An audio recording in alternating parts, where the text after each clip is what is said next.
Imagine que pour une raison inexplicable, le monde autour de vous disparaît.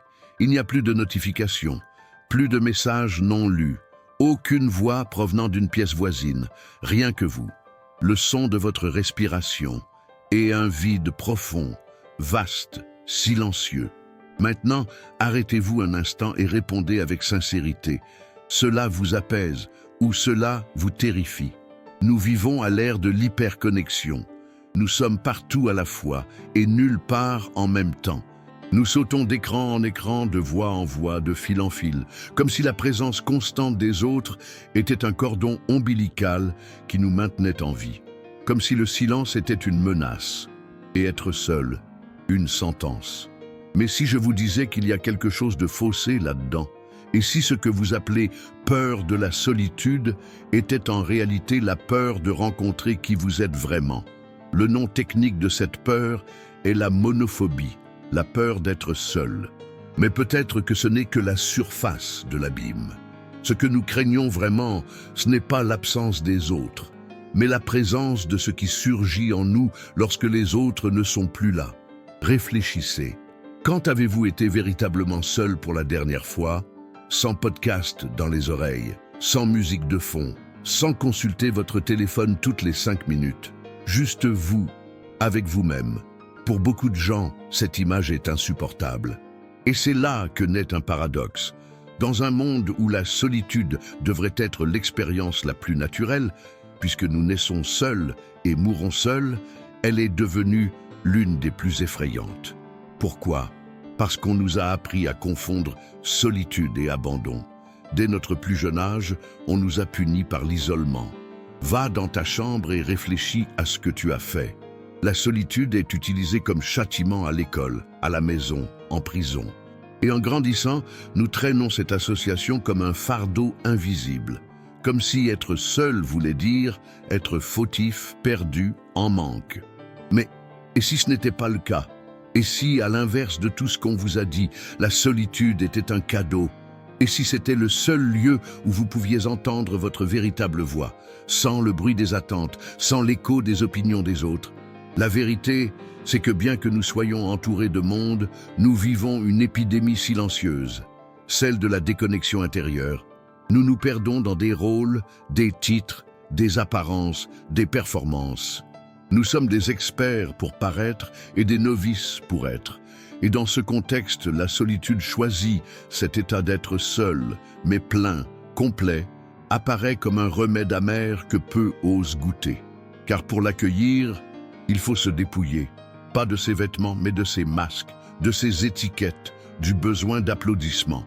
La solitude exige une nudité intérieure. Êtes-vous prêts? La plupart d'entre nous ne le sont pas, et c'est pourquoi nous fuyons. Nous fuyons dans le travail, les relations, les addictions, les réseaux sociaux, les engagements que nous acceptons par peur de dire non. Nous fuyons parce que le silence révèle ce que le bruit dissimule. Et parfois, il est plus confortable de rester dans le vacarme que d'affronter les questions que le silence vient poser. Qui êtes-vous quand personne ne vous regarde? Que reste-t-il de vous quand les likes disparaissent? Que désirez-vous vraiment lorsque vous cessez de répéter ce que l'on attend que vous désiriez? Ces questions n'ont pas de réponse toute faite, mais croyez-moi, elles sont déjà là, en vous, en attente d'être écoutées. Et l'endroit où elles murmurent n'est pas dans le chaos du monde, mais dans le calme de votre âme. Mais comment faire confiance à cet espace intérieur qu'on vous a appris à craindre? Comment transformer la solitude en allié? La réponse commence peut-être par un paradoxe inconfortable. Vous ne pourrez être en paix avec les autres que lorsque vous saurez être en paix avec vous-même. Oui, la véritable liberté naît quand vous cessez d'avoir besoin des autres pour vous sentir entier. Il ne s'agit pas d'isolement, ni de haine de l'humanité, mais de savoir que vous êtes votre propre refuge, que vous ne vous abandonnez pas, même quand tout le monde vous tourne le dos. Et c'est là que commence le chemin. Un chemin qui ne se parcourt ni avec des cartes, ni avec des boussoles, mais avec du courage. Le courage de s'asseoir dans le noir et d'écouter ses propres pensées sans filtre. Le courage de se regarder dans le miroir sans détourner le regard. le courage d'être présence pour soi-même, même quand tous les autres sont absents. C'est sur ce terrain, entre l'inconfort et la révélation, que naît la possibilité de transformation. Parce que la solitude, contrairement à ce que l'on croit, ne vous éloigne pas de la vie. Elle vous y ramène. Imaginez une graine. Elle doit être enterrée, rester seule, dans l'obscurité, dans le silence. Là, dans cette petite tombe, elle semble oubliée. Mais c'est justement là qu'elle commence à se transformer. C'est là, dans la solitude de la terre, que la graine meurt comme graine pour renaître comme arbre. Et si c'était pareil pour vous, et si la vie vous appelait vers ce noir fertile, et si, au lieu de résister à la solitude, vous acceptiez l'invitation qu'elle vous adresse, une invitation à mourir comme personnage et à naître comme présence, à cesser de jouer, pour commencer à exister. Peut-être est-ce cela que la solitude offre, la possibilité de ne plus vivre par réflexe, mais par choix. Mais attention, ce chemin n'est ni romantique, ni joli, ni vendable. La vraie solitude est souvent inconfortable, confuse, incertaine. Elle est le miroir qui ne ment pas, le silence qui ne ménage pas, la pause qui révèle. Mais elle est aussi le premier pas vers quelque chose de plus grand, vers une vie plus entière, vers une existence qui ne dépend pas du regard des autres pour avoir du sens. Peut-être est-ce pour cela que les plus grands maîtres de l'histoire, de Bouddha à Nietzsche, de Jésus à Jung, de Thoreau à Kierkegaard, ont passé de longues périodes en solitude. Pas parce qu'ils étaient solitaires, mais parce qu'ils savaient que seule la solitude donne à l'âme l'espace pour respirer, que seule la solitude permet au moi de cesser d'être un écho pour devenir une voix. Vous êtes-vous déjà demandé si vous viviez comme un écho ou comme une voix? C'est une question dérangeante, mais nécessaire, car au fond de nous, nous savons tous quand nous répétons et quand nous créons, quand nous faisons semblant et quand nous sommes vrais. Et cette honnêteté brutale, cette confrontation intime, seule la solitude peut nous l'offrir. Ce n'est pas un hasard si, sans l'avoir voulu, beaucoup de gens sont profondément touchés lorsqu'ils se retrouvent seuls, en pleine nature. Quand ils éteignent leur téléphone pour une journée, quand ils restent chez eux un dimanche sans obligation, car dans ces moments rares, quelque chose palpite de l'intérieur, quelque chose d'ancien, quelque chose d'oublié, une voix que vous n'avez peut-être pas entendue depuis l'enfance, ou peut-être jamais. Cette voix qui demande « Qui es-tu ?» quand personne n'est là pour répondre à ta place. Peut-être que vous ne savez pas encore répondre, mais ce n'est pas grave. La réponse ne vient pas vite, elle vient avec le temps, avec le silence, avec l'écoute. Et cette écoute commence maintenant. Mais avant d'aller plus loin, arrêtez-vous un instant, fermez les yeux, respirez profondément et observez. Avez-vous peur de la solitude? Ou sentez-vous qu'elle vous appelle? As-tu déjà ressenti, même entouré de personnes, que tu étais seul? As-tu déjà vécu cette sensation étrange? Être dans un lieu, participer à une conversation, rire avec les autres, et pourtant sentir que tu ne fais pas partie de ce monde. Comme s'il y avait en toi une part intraduisible, une vérité silencieuse que personne autour ne comprendrait, même si tu essayais de l'expliquer. Friedrich Nietzsche, un philosophe qui osa regarder l'abîme et y resta debout, ne se contentait pas de comprendre ce sentiment. Il croyait que c'était un signe. Un signe que peut-être, juste peut-être, tu te trouves au seuil de quelque chose de plus grand, la construction de toi-même. Nietzsche est né en 1844, en Allemagne, et dès son plus jeune âge, il était un étranger parmi les siens. Un penseur qui voyait la beauté là où les autres ne voyaient que chaos, qui remettait en question les vérités absolues, qui croyait que le destin de chaque être humain était de se forger en une œuvre d'art vivante, même si cela exigeait de traverser le désert de la solitude. Et c'est justement là que sa pensée commence à dialoguer avec notre monde moderne. Nous vivons à l'ère de la foule, non pas des personnes, mais des voix, des opinions, des tendances. Des normes qui s'imposent discrètement et modèlent nos désirs, nos croyances, jusqu'à notre manière de souffrir. Et puis un jour, tu te réveilles et tu réalises que tu ne sais plus si ce que tu veux est vraiment ce que tu veux. ou juste ce qu'on t'a dit de vouloir. Nietzsche voyait cela très clairement. Il appelait ce piège la morale du troupeau. Cette mentalité qui nous dit de suivre, de ne pas déranger, de ne pas questionner. Cette voix qui murmure qu'il est dangereux de penser autrement, risqué de vivre avec intensité, plus sûr d'être accepté que d'être authentique. Mais Nietzsche disait aussi « Deviens ce que tu es ». Et cela, il le savait, ne se fait pas en groupe. Pour devenir ce que tu es vraiment, pas ce que tu prétends être au travail, sur les réseaux sociaux ou dans la famille, il faut du courage. Le courage de s'éloigner, de se taire, de déplaire.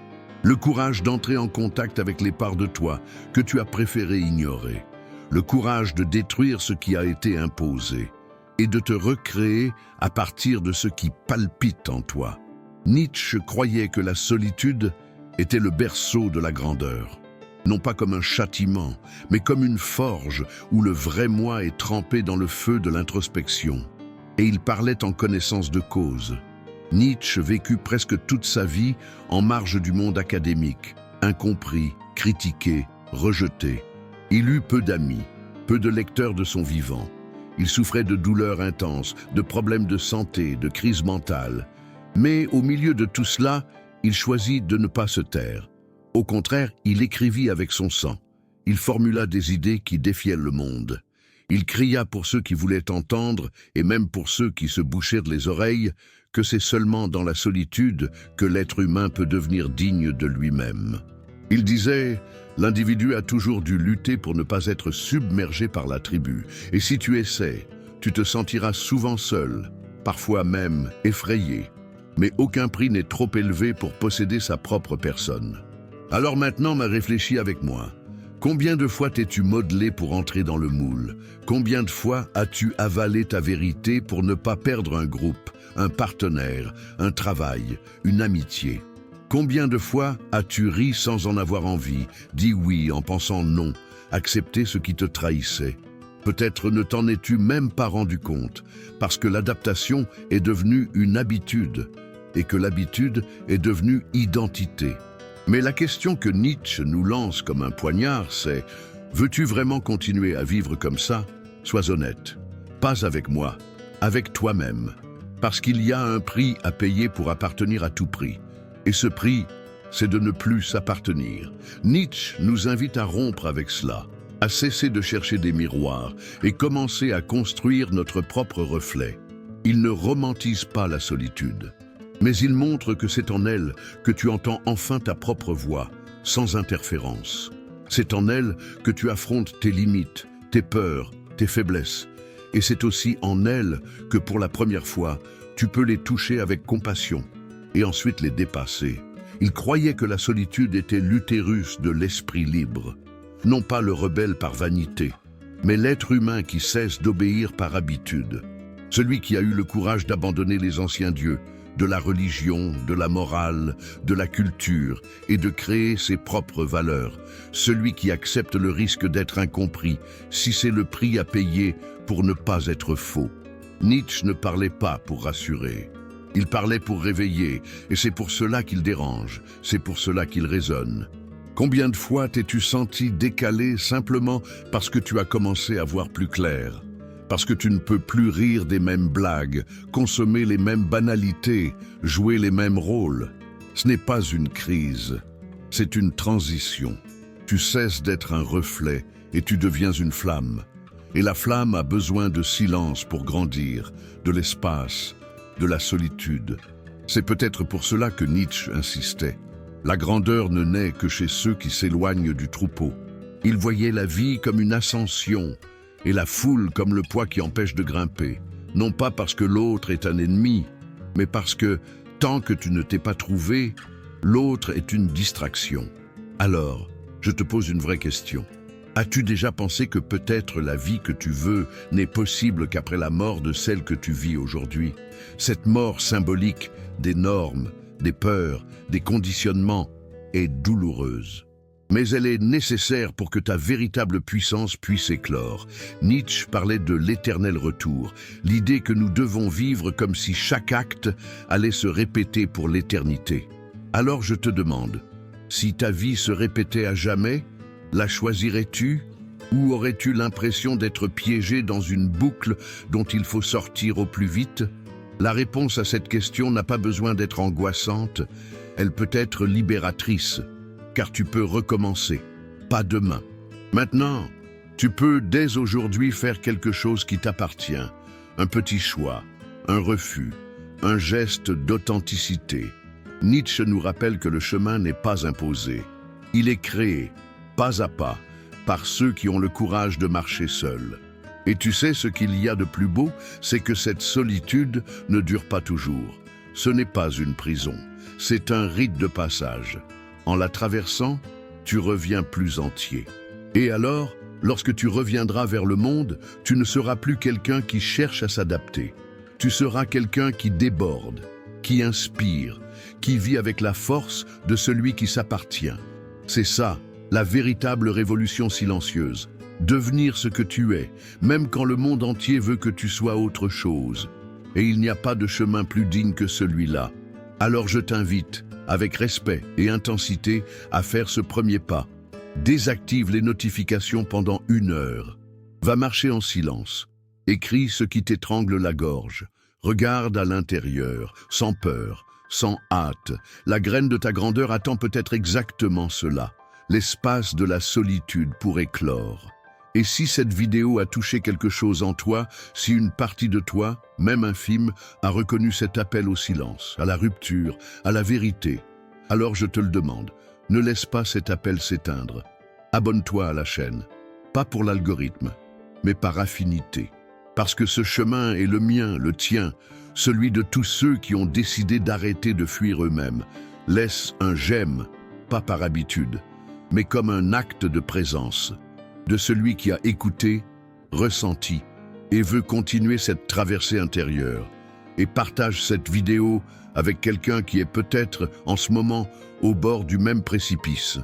Parfois, une âme n'a besoin que d'une étincelle et d'un peu de courage. Nietzsche le savait, et peut-être que maintenant, toi aussi, deviens ce que tu es, et commence maintenant, dans le silence, dans la solitude, là où le monde finit, et où, enfin, tu commences. Et si tout ce que tu crois être n'était qu'une construction collective, et si tes certitudes n'étaient que des conventions déguisées, et si, pour découvrir ta propre vérité, tu devais d'abord te perdre de tout et de tous, c'était là l'audace de Søren Kierkegaard. Au cœur du 19e siècle, dans une société chrétienne dévote et conformiste, il a eu le courage de dire « La vérité est pour l'individu ». Et l'individu ne se trouve que dans le silence de la solitude. Kierkegaard ne cherchait pas à avoir des disciples, il ne voulait pas la popularité, il écrivait sous des pseudonymes, inventait des dialogues intérieurs, démontait des arguments comme on tire des fils invisibles de l'esprit humain, jusqu'à ce que tout ce qui semblait stable s'effondre. Et lorsque tout s'effondrait, il pointait vers ce que personne ne voulait regarder, l'abîme de l'existence. Mais qu'y a-t-il dans cet abîme qui nous effraie autant? As-tu remarqué à quelle vitesse nous cherchons à combler le silence? Il suffit d'une seconde sans stimulation et nous attrapons déjà notre téléphone. Il suffit d'une pause et nous lançons une musique, une vidéo, on change d'onglet. Pourquoi? Peut-être parce que, au fond, nous savons qu'il y a quelque chose en nous que nous ne voulons pas entendre. Et Kierkegaard le savait mieux que quiconque.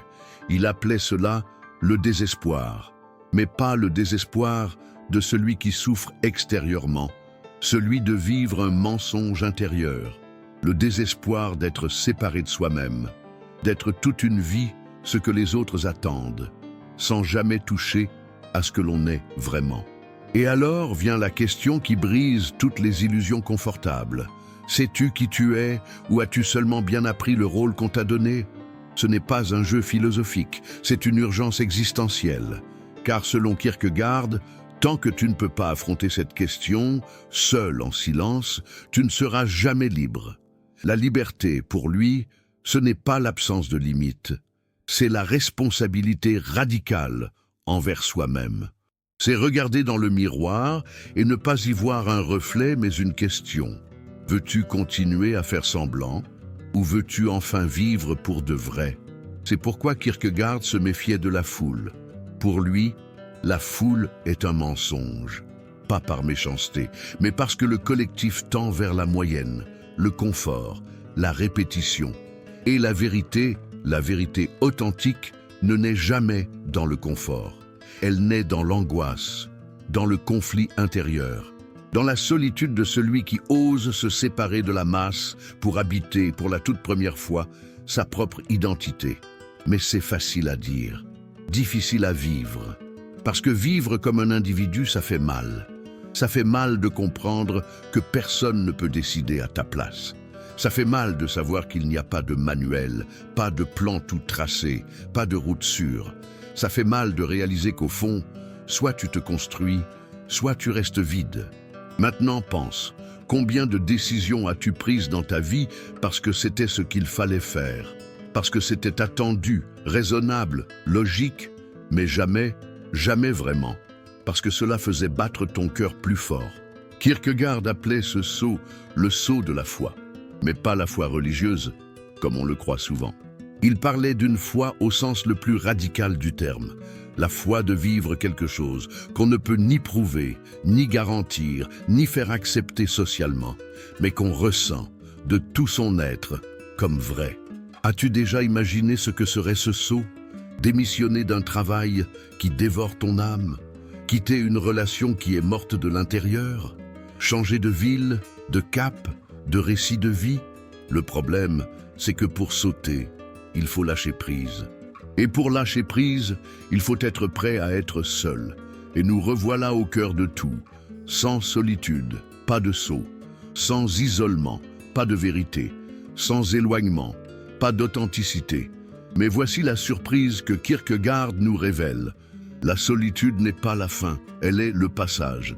Elle ne t'isole pas, elle te révèle. Elle ne t'efface pas, elle te place. Elle n'est pas un manque, elle est profondeur. Et plus tu plonges en toi, plus tu comprends que la vie vécue dans l'imitation n'est pas une vie, c'est du bruit. Un bruit qui étouffe le cri de l'âme.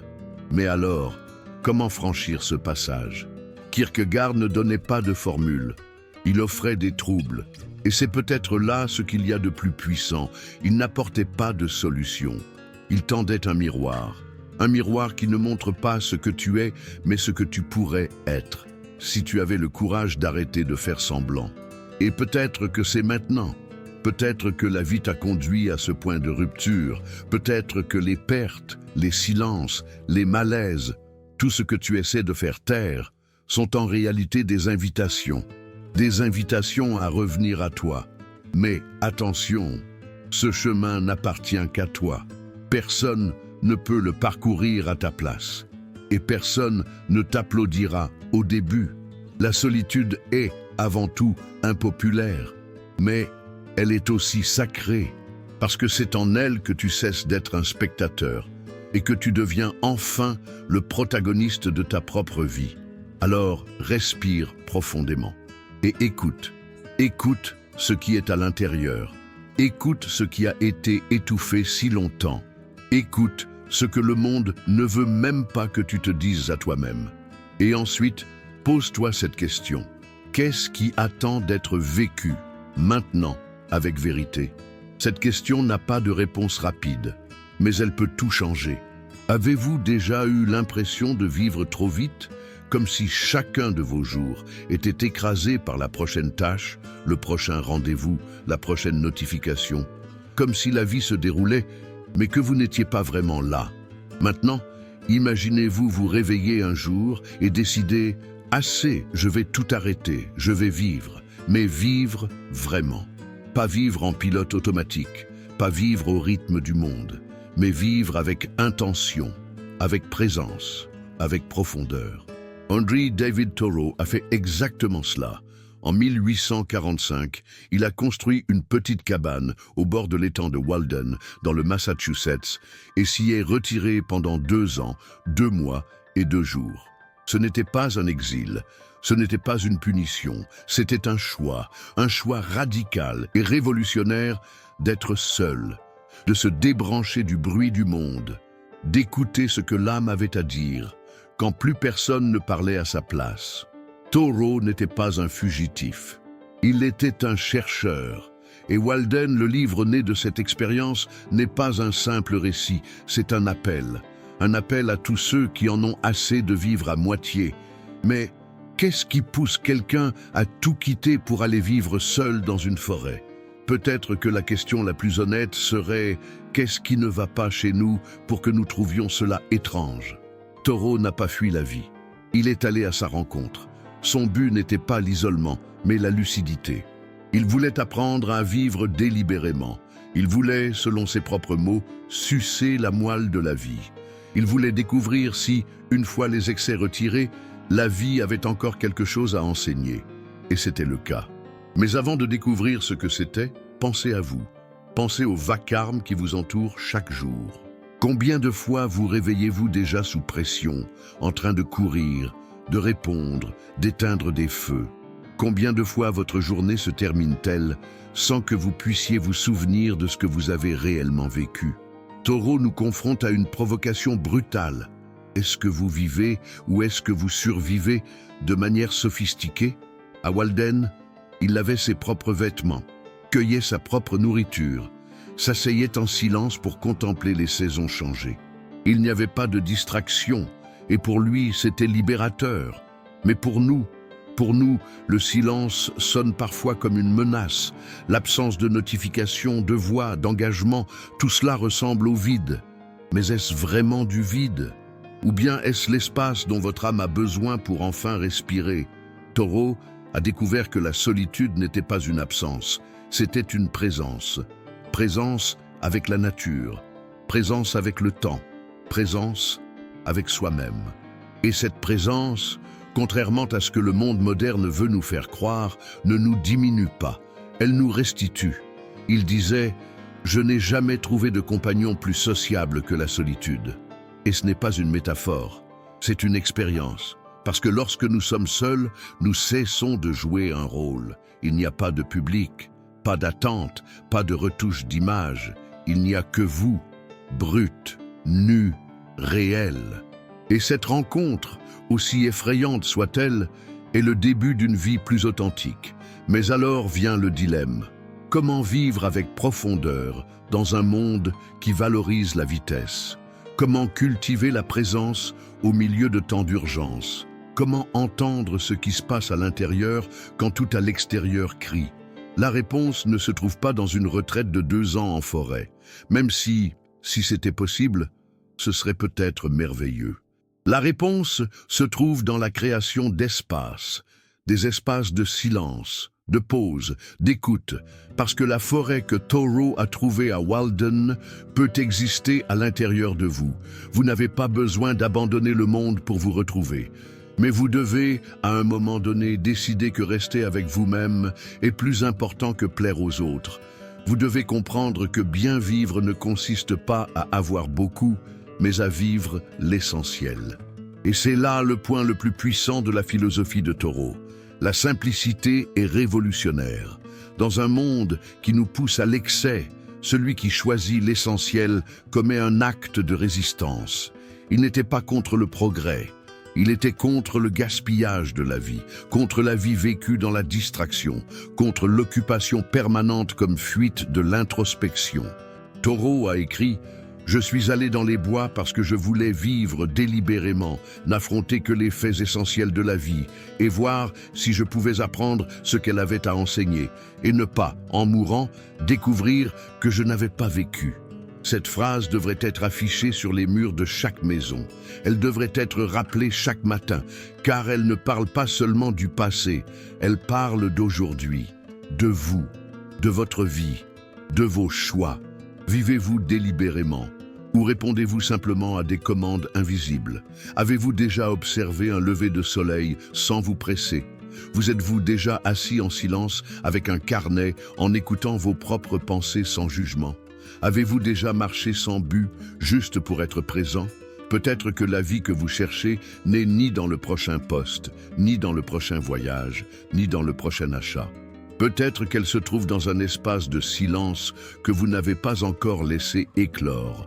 Thoreau ne nous demande pas de fuir la civilisation, il nous invite à civiliser notre propre âme, à construire en nous-mêmes un lieu où nous puissions exister pleinement, sans masque, sans distraction, sans bruit. Et dans cet espace, tout change. La manière dont vous percevez le temps, la manière dont vous gérez vos désirs, la manière dont vous entrez en relation avec le monde. Car la solitude ne vous éloigne pas de la vie, elle vous y ramène. Elle vous rappelle que le monde continue de tourner, même si vous ne répondez pas à vos emails. Que le silence n'est pas une menace, c'est un berceau de sagesse. Qu'être seul ne signifie pas être solitaire, cela signifie être entier. Mais alors vient la question, pourquoi, même en sachant tout cela, fuyons-nous autant le silence? La réponse est peut-être difficile, parce que le silence montre ce que la course dissimule. Il montre les blessures, les manques, les vérités, et nous ne sommes pas toujours prêts à les voir. Mais, et si c'était justement le premier pas vers le changement? Thoreau ne voulait pas que vous vous isoliez, il voulait que vous vous réveilliez. Il voulait que vous viviez en sachant que la vie est trop brève pour être gaspillée dans la superficialité. Il est allé dans les bois, peut-être que vous ne pouvez pas, mais vous pouvez aller sur votre balcon, sur un banc public, dans un carnet, dans un silence, et là, peut-être trouverez-vous ce que vous cherchez depuis toujours. Pas quelque chose de nouveau, mais quelque chose que vous avez oublié, votre propre voix. Alors, avant de partir, je vous invite à une petite expérience. Aujourd'hui, avant de dormir, éteignez tout pendant 15 minutes. Juste cela. Asseyez-vous avec vous-même, en silence, sans téléphone, sans musique, sans distraction. Et voyez ce qui apparaît. Peut-être qu'au début, il y aura de l'inconfort. Peut-être que vous réaliserez à quel point vous êtes loin de vous-même. Mais si vous résistez à l'envie de fuir, peut-être entendrez-vous un murmure venant de l'intérieur. Ce murmure, c'est votre vérité. Écoutez-la. Vous êtes-vous déjà demandé ce qui se passerait si tout autour de vous s'effondrait soudainement? Si votre maison, votre routine, vos projets, vos droits, vos rêves, tout vous était arraché de force? Et malgré tout, il vous faudrait continuer. Continuez à vous réveiller, continuez à respirer. Continuez à vivre, ou du moins essayez. Que resterait-il de vous? Qu'est-ce qui, en vous, résisterait à l'effondrement du monde? C'est une question brutale, mais pour Viktor Frankl, ce n'était pas une hypothèse philosophique, c'était la réalité. C'était la vie ou la mort. Frankl n'a pas philosophé sur la solitude depuis le confort d'une bibliothèque. Il en a parlé avec les os glacés et l'âme à vif. Survivant d'Auschwitz et d'autres camps de concentration nazis, Frankl a trouvé, dans la solitude la plus extrême, celle qui est imposée, inhumaine, insupportable, une étincelle, un fil invisible qui reliait encore l'être humain à sa dignité. Un espace secret où, même sans liberté physique, subsistait encore un choix, le choix de ne pas céder. Réfléchissez à ceci. Dans un endroit où tout était contrôlé, les horaires, les vêtements, les noms, les corps, les vies. Frankl a compris qu'il existait encore un territoire inviolable, un lieu où même les bourreaux ne pouvaient entrer. Ce lieu, c'était la conscience. Et là, au milieu de la mort, du froid et du silence, il a trouvé la liberté. Pouvez-vous l'imaginer? La solitude, pour Frankl, n'est pas une retraite spirituelle, c'est un camp d'extermination. Et même là, il nous invite à nous tourner vers l'intérieur, à découvrir qu'entre le stimulus et la réponse, il existe un espace. Et dans cet espace réside notre humanité. Il disait, on peut tout enlever à un homme, sauf une chose, la dernière des libertés humaines, choisir son attitude face à n'importe quelle circonstance. Cette pensée peut paraître romantique, lue depuis un canapé confortable. Mais dite par quelqu'un qui a vu des gens devenir fous de faim, de froid, de désespoir, elle prend une toute autre profondeur. Frankl ne nie pas la souffrance, il la traverse. Et ce faisant, il nous montre que la solitude peut être plus qu'une absence. Elle peut être une tranchée, une prière, une forme de résistance. Mais qu'est-ce que cela signifie pour nous aujourd'hui? Il est facile de penser, c'est trop extrême, ça ne me concerne pas. Mais, et si justement ça vous concernait? Combien de fois vous êtes-vous senti piégé dans une situation sans issue? Combien de fois avez-vous affronté des pertes, des deuils, des diagnostics, des licenciements, des ruptures et eu l'impression de ne plus avoir le choix? La vérité, c'est que oui, il y a des moments où nous ne pouvons pas changer ce qui nous arrive. Mais, comme Frankl le rappelle, la manière dont nous y réagissons, cela nous appartient encore. Et c'est là que la solitude devient transformatrice, car c'est dans le silence que cette possibilité émerge. C'est dans la solitude que l'on découvre que, même lorsque tout semble perdu, quelque chose peut encore être cultivé, le sens. Frankl croyait que l'être humain n'est pas mu par le plaisir, comme le disait Freud, ni par le pouvoir, comme le pensait Nietzsche, mais par le sens, la volonté de sens. Et ce sens, curieusement, ne se trouve pas dans les victoires visibles, les postes, les applaudissements. Il réside souvent dans la manière dont nous choisissons de traverser ce que nous n'avons pas choisi. C'est pourquoi, pour Frankl, la solitude est un outil, un instrument de fouille, un burin qui nous sculpte lorsque tout le reste semble informe. Et ne croyez pas qu'il idéalisait la douleur. Il ne glorifiait pas la souffrance. Il disait, si tu ne peux pas éviter la douleur, alors au moins ne la gaspille pas. Pensez à une douleur que vous avez vécue, une grande douleur, silencieuse, peut-être encore présente. Avez-vous réussi à lui donner un sens? Ou bien n'est-elle encore qu'une blessure qui vous définit? Frankl lançait un défi courageux. Et si même la souffrance pouvait être redirigée vers quelque chose de plus grand? Durant les années passées dans les camps, il s'imaginait retrouver sa femme, qui, sans qu'il le sache, avait déjà été tuée.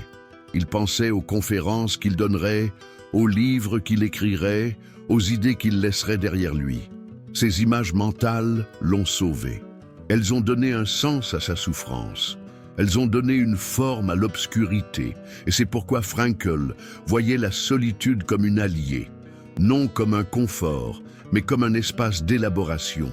Pendant que le monde extérieur s'écroulait, la solitude devenait le dernier bastion du sens. Voici un renversement essentiel. Vous n'avez pas besoin d'être dans un camp de concentration pour vous sentir prisonnier. Aujourd'hui, beaucoup d'entre nous sont enfermés dans d'autres cellules, des prisons invisibles faites d'anxiété, de comparaison, d'exigence, de vide. Et que faisons-nous? Nous courons, nous nous distrayons, nous nous anesthésions. Mais et si nous faisions le contraire? Et si nous arrêtions tout? Et si, comme Frankl, nous plongions dans la solitude avec honnêteté, non pour souffrir davantage, mais pour comprendre ce qui compte vraiment? Pouvez-vous, en cet instant précis, nommer votre but? Si vous n'y arrivez pas, ce n'est pas grave. Mais peut-être est-ce là l'invitation du moment. Reprendre la quête. La solitude est la pièce où commence cette quête. C'est là que vous commencez à comprendre ce qui vous anime. Ce qui vous soutient lorsque tout ce qui était solide se dissout. Ce qui demeure lorsque les masques tombent et que le spectacle prend fin. Et peut-être que ce qu'il y a de plus beau et de plus effrayant, c'est ceci. Le sens de votre vie ne peut être trouvé que par vous. Personne ne peut vous le donner. Personne ne peut répondre à votre place. C'est un chemin qui commence et se termine dans votre propre conscience. Et si cela vous fait peur, tant mieux. Frankl disait que la liberté est inséparable de la responsabilité. Et la responsabilité de donner un sens à sa propre vie est le plus grand acte de liberté qui soit. Mais attention, ce chemin est difficile. Il n'est pas fait de certitude, mais de questions. Pas de cartes, mais de décisions. Et peut-être pour cette raison, il a besoin de solitude. Car c'est dans le silence que vous entendez votre boussole. C'est dans le vide que vous construisez votre direction. C'est au moment où tout semble perdu que vous pouvez enfin vous retrouver. Frankl a survécu à l'Holocauste. Mais plus encore, il est revenu avec quelque chose que personne n'a pu lui enlever. La certitude que la dignité humaine réside dans la manière dont nous réagissons à ce que nous ne pouvons pas contrôler. Et cette leçon vaut pour chacun de nous. Alors maintenant, avant de terminer, je vous pose cette question. Quel sens donnez-vous à votre douleur, à votre solitude, à votre traversée? Ne vous précipitez pas pour répondre, mais ne remettez pas non plus la réponse à jamais. La vie vous demande de la présence, et peut-être qu'en ce moment même, elle vous murmure « Ne fuis plus, trouve une raison ». Peux-tu rester seul dans un silence absolu pendant 1 heure, sans téléphone, sans musique, sans distraction, juste toi, ta respiration, tes pensées? Non, c'est normal. La plupart des gens n'y arrivent pas non plus. Mais si je te disais que la racine de tous tes problèmes, oui, tous, commence exactement là, c'est l'audace de la pensée de Blaise Pascal, mathématicien, physicien, philosophe, et d'une certaine manière prophète silencieux de l'âme humaine. Un homme du XVIIe siècle qui, bien avant Internet, le capitalisme moderne ou l'explosion numérique, avait déjà diagnostiqué avec une précision troublante quelque chose qui nous poursuit encore aujourd'hui, l'incapacité à être seul avec soi-même. Il disait « Tout le malheur des hommes vient d'une seule chose, qui est de ne savoir pas demeurer en repos dans une chambre. » Lis cette phrase à nouveau. Lentement, ce n'est pas une exagération, ce n'est pas une métaphore, c'est un diagnostic. Selon Pascal, l'être humain fuit désespérément sa propre compagnie, et pour cela, il invente des distractions, des obligations, des loisirs, des tragédies, tout, pourvu qu'il n'ait pas à faire face au silence brutal de sa propre chambre. Ce silence où la vérité hurle, ce silence où les désirs sans nom prennent forme, ce silence d'où il n'est plus possible de fuir. Mais pourquoi ce silence nous effraie-t-il tant? Peut-être parce qu'il révèle ce que nous nous efforçons tant de cacher. Et c'est là que surgit la première faille. Si c'est dans le silence que je me rencontre, pourquoi fais-je tout pour l'éviter? Parce que la rencontre avec soi n'est pas confortable. Elle ne vient pas avec des filtres, elle ne vient pas avec l'approbation des autres, elle vient avec l'ombre. Et c'est là que Carl Jung entre en scène. Le psychiatre suisse, fondateur de la psychologie analytique, fut peut-être l'un des rares à regarder cet abîme en face, sans reculer. Il savait qu'au fond de nous existe quelque chose de plus profond que notre persona, plus authentique que les rôles que nous jouons. Il appelait cela le soi. Mais pour l'atteindre, il faut traverser la forêt obscure de l'âme, il faut affronter l'ombre. Jung disait « Tout ce que tu ne rends pas conscient revient sous forme de destin ». Tu y as déjà pensé? Combien de fois as-tu répété les mêmes schémas douloureux, choisi les mauvaises relations, saboté tes propres chances, entendu ta propre voix dire « pas encore » et pourtant recommencer? Ce n'est pas de la malchance, c'est l'ombre, cette partie de toi que tu as refoulée, les traumatismes non digérés, les blessures congelées, les désirs que tu as étouffés pour être accepté, aimé, conforme. Et là vient le micro-conflit. Veux-tu vraiment savoir qui tu es ou seulement une version de toi qui passe bien sur Instagram?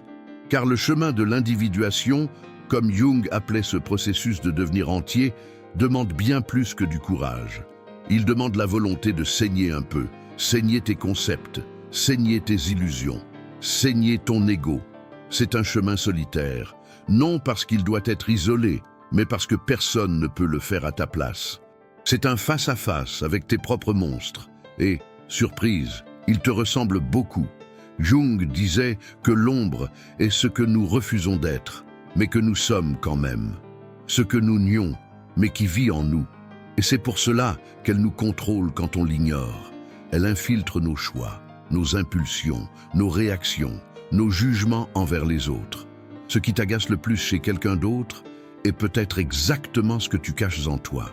Injuste, douloureux, peut-être, mais réel et surtout transformateur. Car lorsque tu arrêtes de fuir ton ombre et que tu commences à dialoguer avec elle, quelque chose change. Elle cesse de te dominer et commence à te guider. C'est dans la solitude que cela se produit, dans le silence, dans la chambre de Pascal, dans la forêt symbolique de Jung, dans ce moment où il n'y a plus de distraction, seulement un miroir sans cadre. Mais, et si l'ombre est trop grande? Et si, en regardant à l'intérieur, tu te perds encore plus?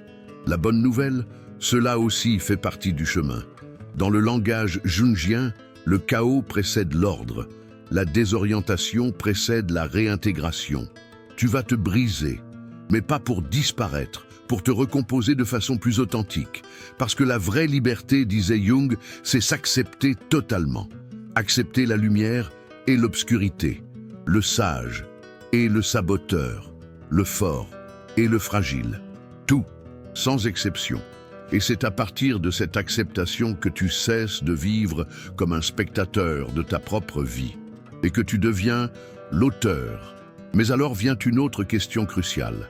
Veux-tu vraiment être l'auteur ou préfères-tu rester figurant dans le scénario des autres? Il est plus facile de suivre un script, d'être le gentil garçon, la professionnelle modèle, le fils parfait, le partenaire idéal. Il est plus facile d'enfiler ces costumes jusqu'au jour où ils commencent à t'étouffer. Et là, dans l'asphyxie, tu comprends, tu n'as jamais été toi-même. Tu étais une collection d'attentes cousues avec de la peur. Mais que reste-t-il quand on enlève tout cela? C'est la question que la solitude peut répondre, pas avec des mots, mais avec l'écoute. Parce que le véritable silence, celui que Pascal prônait, celui dans lequel Jung s'enfonçait, n'est pas vide. C'est un terrain fertile. C'est là que tu trouves le soi, pas l'ego, pas la performance, mais l'essence. Cette partie de toi qui n'a pas besoin de spectateurs, qui ne cherche pas à plaire, qui veut simplement exister dans sa totalité. Et peut-être est-ce pour cela que la solitude fait si peur. Elle exige que tu sois vrai. Et être vrai de nos jours est presque un acte révolutionnaire. C'est pourquoi Pascal disait que tous les problèmes des hommes viennent du refus de rester seul. Car en refusant la solitude, on cesse d'être. Après tout, comment peux-tu t'aimer si tu ne te connais même pas? Comment peux-tu te pardonner si tu n'as jamais eu le courage de regarder tes ombres? Comment peux-tu exiger la présence de l'autre si tu ne t'habites même pas toi-même?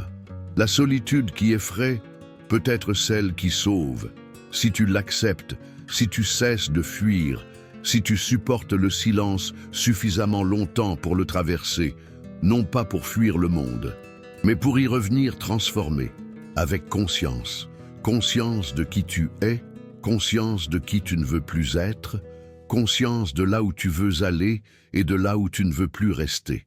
C'est ça, le cadeau de la solitude. Et c'est aussi ton choix, le seul que personne ne peut faire à ta place. Alors, avant de conclure, il reste une question. As-tu le courage de rester seul avec toi-même jusqu'à te retrouver? Si la réponse est oui, la prochaine partie t'emmènera encore plus loin. Mais pour l'instant, si cette réflexion a résonné en toi, si elle a réveillé quelque chose d'endormi, ne laisse pas cela mourir dans le silence. Tu es arrivé jusqu'ici. 7 parties, 7 voix, 7 miroirs. Et maintenant, il ne reste qu'une seule question. Es-tu prêt à changer? Je ne parle pas d'un changement superficiel. Je ne parle pas de résolution, d'habitude, de liste de nouvel an. Je parle du changement invisible, de celui que personne ne voit, mais qui transforme tout. Je parle de toi, seul face au miroir, en train de te demander « Qui suis-je » quand personne ne regarde? Cette question, simple et insoutenable, est le cœur de tout. C'est elle qui a poussé Nietzsche à marcher seul, qui a mené Kierkegaard à rejeter la foule, qui a poussé Thoreau à abandonner la ville et s'asseoir au bord du lac, qui a soutenu Frankl dans les camps de concentration, qui tourmentait Pascal dans sa chambre obscure, et qui a guidé Jung à travers les cavernes de l'inconscient humain. Mais maintenant, cette question ne leur appartient plus. Elle est en toi. Elle a traversé les siècles, les philosophies, les récits, pour arriver jusqu'à ta poitrine, maintenant. Alors allons droit au but. Tu as fui devant toi-même, pendant des années, peut-être toute une vie, et c'est compréhensible. Le monde t'a appris à ne jamais t'arrêter, à croire que le silence est un échec, que ne pas produire, c'est perdre. Qu'être seul, c'est que quelque chose a mal tourné. Mais si tout cela était un mensonge, et si la vérité se trouvait justement dans ce que tu crains le plus, et si la solitude, ce mot qui semble vide, était en réalité le sol le plus fertile où ton âme pourrait germer? Jordan Peterson, contrairement aux autres penseurs de cette série, n'a pas vécu au 19e siècle. Il est là, maintenant. Et c'est peut-être pour cela qu'il dérange autant. Il ne parle pas de solitude depuis une forêt. Il parle depuis ta cuisine, ta chambre en désordre, ton mariage qui s'effondre, ton enfant en crise, ton anxiété, ta colère, ton vide. Il ne pointe pas le doigt vers le monde, il le pointe vers toi. Il dit « Tu n'es pas ce que tu pourrais être, et tu le sais ». Tu sens le poids de ces mots? Il ne t'accuse pas, il te dévoile. Et c'est là que la solitude devient un outil, non une punition. Peterson ne t'envoie pas t'isoler pour fuir. Il t'invite à rester seul pour te reconstruire, pour réorganiser, pour transformer le chaos en ordre. C'est là sa grande proposition. Utilise la solitude comme un laboratoire, comme un atelier, comme un champ de bataille. Pas pour te cacher, mais pour te préparer. Car la guerre n'est pas dehors, elle est dedans. Et elle a lieu maintenant, pendant que tu écoutes ceci. Une partie de toi veut que tout reste pareil, dans la zone de confort, en surface, dans la distraction. Mais une autre partie, silencieuse, tenace, en a assez. Elle veut plus, elle veut la vérité, elle veut la profondeur, elle veut la paix mais pas une paix de canapé. Elle veut la paix qui ne vient qu'après l'affrontement. Cette partie, c'est ta vocation. C'est la version de toi qui n'est pas encore née, mais qui pousse déjà de l'intérieur. Et si cette version était celle que tu as toujours été, mais que tu n'as jamais eu le courage d'incarner? Écoute bien, tu ne trouveras pas cette version chez les autres. Ni dans les compliments, ni dans les likes, ni dans la reconnaissance. Elle t'attend dans le silence que tu repousses sans cesse. Elle est assise dans la solitude. Et c'est pour cela que cette série ne parlait pas seulement de philosophie, elle parlait de révélation. Elle était là pour te rappeler ce que le monde entier t'a appris à oublier. Tu es capable de te soutenir toi-même, mais pour cela, il faudra t'asseoir dans l'obscurité, faire tomber les masques, écouter les vérités que tu as toi-même tenté d'étouffer. Et alors, quelque chose changera, pas de l'extérieur vers l'intérieur, mais de l'intérieur vers l'extérieur. Tu deviendras quelqu'un qui ne dépend pas du public, quelqu'un qui ne vit pas pour l'applaudissement, quelqu'un qui est entier, même dans la solitude. Voilà la proposition finale. C'est la réponse à la question qui a tout commencé. Qui es-tu maintenant? Tu es celui que tu choisis d'être à partir de maintenant. Il n'y a plus d'excuses. Il n'y a plus de temps à perdre, il n'y a plus de place pour le mensonge. Tu en sais déjà trop pour faire marche arrière. Alors voici l'invitation finale. Et elle est sérieuse. Arrête, tais-toi, assieds-toi avec toi-même. Aujourd'hui, maintenant, écris ce que tu ressens. Pleure si tu en as besoin. Appelle quelqu'un et dis la vérité. Ou reste dans un silence absolu pendant 30 minutes. Mais fais quelque chose que le monde ne t'a jamais appris. Sois radicalement présent avec toi-même. Et si cette série t'a touché, si une seule partie a éveillé quelque chose en toi, alors honore cela par l'action. Abonne-toi à cette chaîne, pas pour l'algorithme, mais comme un acte de responsabilité. Laisse un like, comme pour dire « J'ai entendu, j'ai ressenti, et je ne veux pas oublier ». Commente. Dis ce qui résonne encore en toi. Dis ce que tu veux changer. Dis ce qui t'a fait mal ou ce qui t'a guéri. Cet espace est pour les voix longtemps étouffées. Et partage ce contenu avec quelqu'un que tu aimes. Quelqu'un qui se sent peut-être étouffé de l'intérieur, mais qui ne sait pas par où commencer. Car parfois, tout ce dont on a besoin, c'est d'une étincelle. Merci, sincèrement. Merci d'être venu jusqu'ici. Merci d'être resté, même lorsque le contenu a dérangé. Merci d'avoir eu le courage de penser, de ressentir et de réfléchir. Tu fais partie d'une minorité silencieuse, la minorité qui veut vraiment vivre, la minorité qui choisit de regarder à l'intérieur pendant que les autres fuient vers l'extérieur, la minorité qui sait que la solitude n'est pas l'abandon, c'est le chemin. Dans les prochains contenus, nous explorerons comment maintenir ce nouveau moi dans le monde réel, comment vivre avec intégrité, comment garder sa lucidité dans un monde qui va trop vite, comment créer des routines spirituelles et émotionnelles qui te soutiennent, même au milieu du bruit. Mais pour l'instant, souviens-toi, tu n'es pas seul, Tu es simplement en train de rentrer chez toi. Et cette maison, c'est toi. À très bientôt. Et d'ici là, que tu puisses rester dans l'obscurité jusqu'à ce que ta propre lumière s'allume.